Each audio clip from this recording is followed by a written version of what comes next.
ثم قست قلوبكم من بعد ذلك فهي كالحجارة أو أشد قسوة وإن من الحجارة لما يتفجر منه الأنهار وإن منها لما يشقق فيخرج منه الماء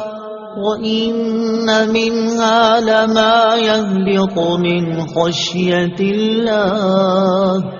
وَمَا اللَّهُ بِغَافِلٍ عَمَّا تَعْمَلُونَ۔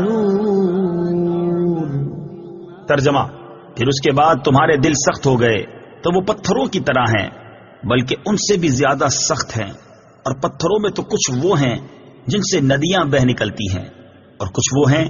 کہ جب پھٹ جاتے ہیں تو ان سے پانی نکلتا ہے، اور کچھ وہ ہیں جو اللہ کے ڈر سے گر پڑتے ہیں، اور اللہ تمہارے اعمال سے ہرگز بے خبر نہیں۔ ثم قست قلوبکم، پھر تمہارے دل سخت ہو گئے۔ تفسیر صراط الجنان میں ہے، اس آیت کی ایک تفسیر یہ ہے کہ حضور پر نور صلی اللہ تعالی علیہ وآلہ وسلم کے زمانے میں موجود یہودیوں کو مخاطب کر کے فرمایا گیا کہ اپنے آباء و اجداد کے عبرت انگیز واقعات سننے کے بعد تمہارے دل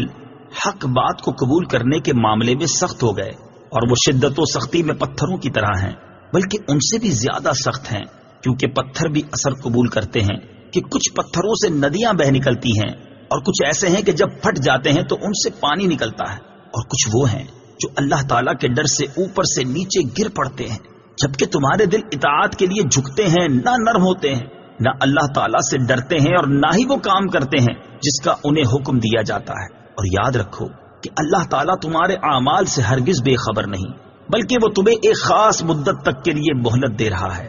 دوسری تفسیر یہ ہے کہ اس آیت میں بنی اسرائیل کے وہ لوگ مراد ہیں جو حضرت موسیٰ علیہ السلام کے زمانے میں موجود تھے۔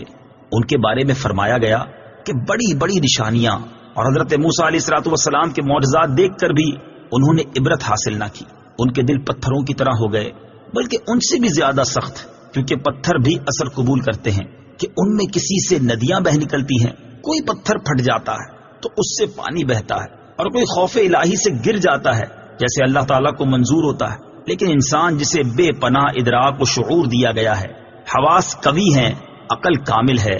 دلائل ظاہر ہیں، عبرت و نصیحت کے مواقع موجود ہیں، لیکن پھر بھی اللہ تعالیٰ کی اطاعت و بندگی کی طرف نہیں آتا۔ دل کی سختی کا انجام،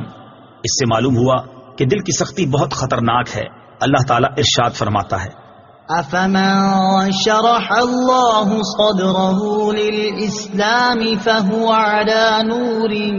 مِّن رَّبِّهِ فَوَيْلٌ لِّلْقَاسِيَةِ قُلُوبُهُم مِّن ذِكْرِ اللَّهِ أُولَٰئِكَ فِي ضَلَالٍ مُّبِينٍ۔ ترجمہ: تو کیا وہ جس کا سینہ اللہ نے اسلام کے لیے کھول دیا تو وہ اپنے رب کی طرف سے نور پر ہے، اس جیسا ہو جائے گا